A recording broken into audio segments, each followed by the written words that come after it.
जय माता दी। जय मां कामाख्या। ओम श्रीमन महागणाधिपते नमः। ओम उमा महेश्वराभ्यो नमः। ओम सची पुरंदराभ्यो नमः। ओम वाणी हिरण्यगर्भाभ्यो नमः। ओम लक्ष्मी नारायणाभ्यो नमः। ओम कुल देवताभ्यो नमः। ओम इष्ट देवताभ्यो नमः। ओम ग्राम देवताभ्यो नमः। ओम स्थान देवताभ्यो नमः। ओम स्थापित देवताभ्यो नमः। ओम सर्वेभ्यो देवेभ्यो नमः। ओम सर्वेभ्यो तीर्थेभ्यो नमः। ओम सर्वेभ्यो ब्राह्मणेभ्यो नमः। ओम सर्वेभ्यो ऋषिभ्यो नमः। ओम सर्वेभ्यो सिद्धाय नमः। ओम नवग्रह देवताभ्यो नमः। ओम वास्तु देवताभ्यो नमः। ओम गुरुभ्यो नमः। ओम मातपितृ कमलेभ्यो नमः। ओम सर्वेभ्यो पितरेभ्यो नमः।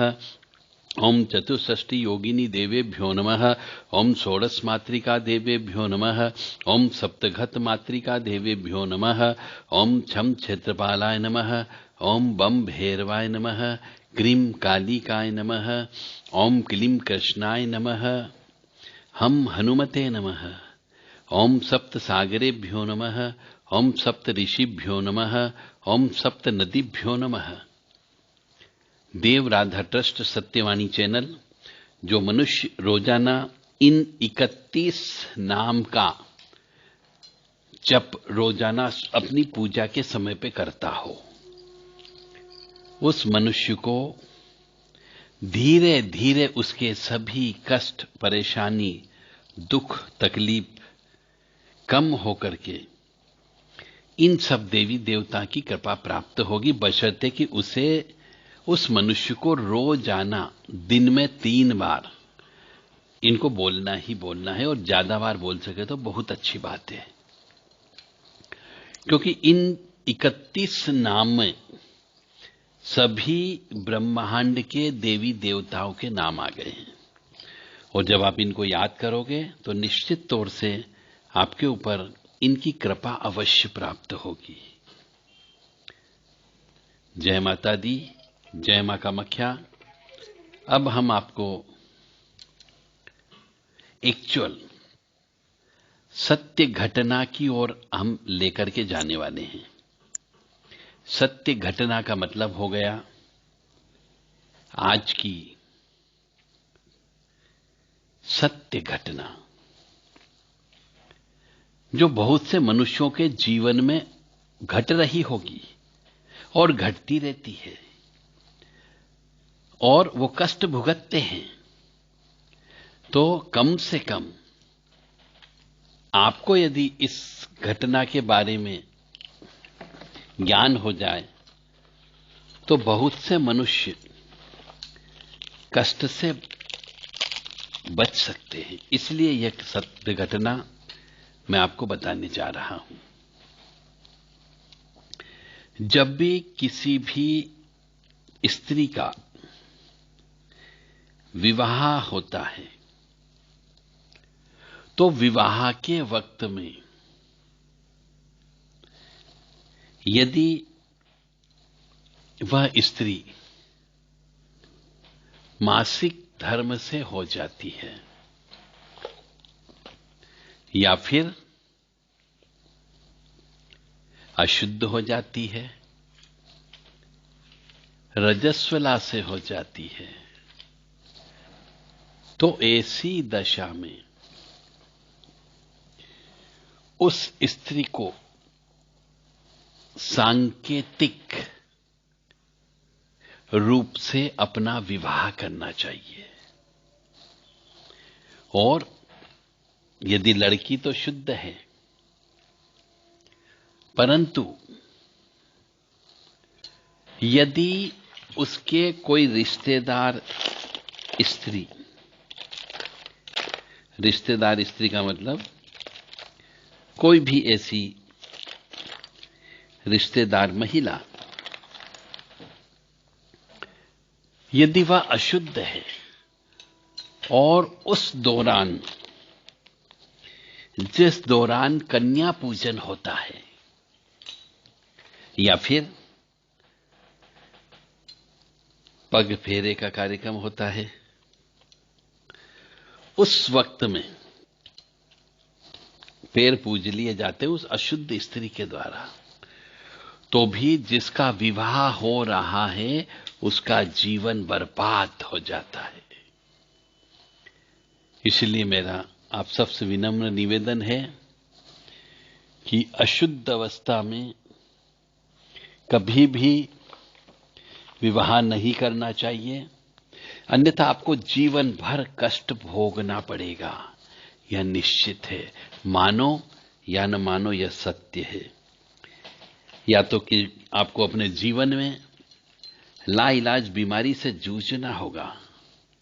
अगर लाइलाज बीमारी से नहीं जूझे तो आपके अपने जीवन में आपको विधवा होना पड़ सकता है, और यदि विधवा भी नहीं हुए तो आपको अपने जीवन में पति से विमुख अवश्य होना पड़ेगा। यह नियम है कि यदि अशुद्ध अवस्था में विवाह करोगे तो जिंदगी में निश्चित तौर से कुछ न कुछ उठापटक अवश्य होगी। इसलिए अशुद्ध अवस्था में कभी भी विवाह नहीं करना चाहिए। आज का जो प्रकरण है हमारे पास में वो इसी बात का प्रकरण है कि महिला के द्वारा जब उनने समस्या बताई कि विवाह के बाद से ही मेरी जिंदगी में क्लेश, दुख, अशांति के अलावा कुछ नहीं मिला, विवाह के बाद मैंने कभी सुख नहीं देखा, और विवाह के बाद मेरे शरीर के ऊपर अदृश्य शक्ति आकर के हाथ लगाती है, विवाह के बाद में अचानक मैं घबरा करके उठ जाती हूं और बड़ी तेज गति से मेरी धड़कन चलने लगती है। ऐसा महसूस होता है, ऐसा प्रतीत होता है कि कोई न कोई मेरे साथ चिपका हुआ है। तो यह सब सिर्फ एक ही वजह से होती है, और उसका कारण है अशुद्ध अवस्था में विवाह कर लेना, या किसी स्त्री के अशुद्ध अवस्था रहते हुए दुल्हन के पैर पूज लेना, या कन्यादान में उस मंडप में चले जाना कन्यादान के समय पर। इसलिए ये सत्य घटना आपको इसलिए बताना पड़ी कि यदि किसी के जीवन में विवाह के बाद से इस प्रकार की कोई घटना घटित हो रही है तो इसका अर्थ ये होता है न कि आप किसी व्यक्ति के ऊपर इल्जाम लगाएं, परिवार के किसी सदस्य के ऊपर इल्जाम मत लगाओ कि किसी व्यक्ति ने आपके ऊपर जादू टोना कर दिया है। कभी कभी वो जो शक्ति होती है वह शक्ति पति पत्नी दोनों को परेशान करती है, दोनों की जिंदगी में अशांति आ जाती है, और कई बार तो बच्चे पैदा नहीं होते हैं, और बच्चे पैदा हो गए तो उसके लिए पहले शरीर का बंधन करवाना होता है, तब जाकर के बच्चे पैदा होते हैं। तो यदि किसी भी मनुष्य को विवाह के बाद कष्ट की प्राप्ति हो रही हो, विवाह के बाद अदृश्य शक्तियां परेशान करती हो, विवाह के बाद रातों को अदृश्य शक्ति आकर के हाथ लगाती हो, या फिर विवाह के बाद अदृश्य शक्ति आकर के सहवास संभोग करती हो, तो आप समझ जाओ कि विवाह के बाद से यानी विवाह के समय पर कोई न कोई अशुद्ध स्त्री, अपवित्र स्त्री ने आपके विवाह के समय पे कदम रखा था, उसकी वजह से ये तकलीफ आपको उत्पन्न हो रही है। इसका इलाज है। यदि कोई व्यक्ति यह इलाज करवाना चाहता हो, ऐसी समस्या से ग्रस्त हो, तो देव राधा ट्रस्ट से संपर्क कर सकते हैं।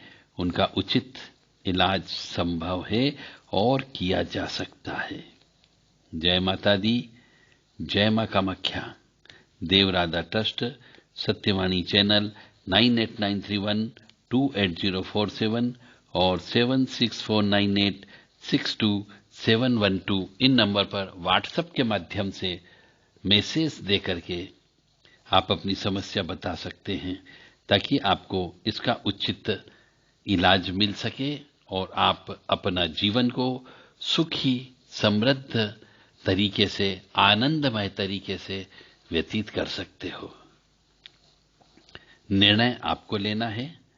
हो सकता है कभी परिस्थितिवश कोई लड़की ज्यादा उत्सुकता होने की वजह से मासिक धर्म न होते हुए भी, कई बार उसका समय न होते भी उस समय पे मासिक धर्म से हो जाती है, तो भी उसके जीवन में क्लेश, दुख, अशांति आती है,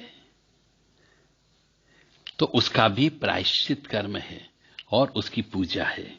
यदि आप चाहें तो पूजा करवा करके आनंदमय जीवन व्यतीत कर सकते हैं।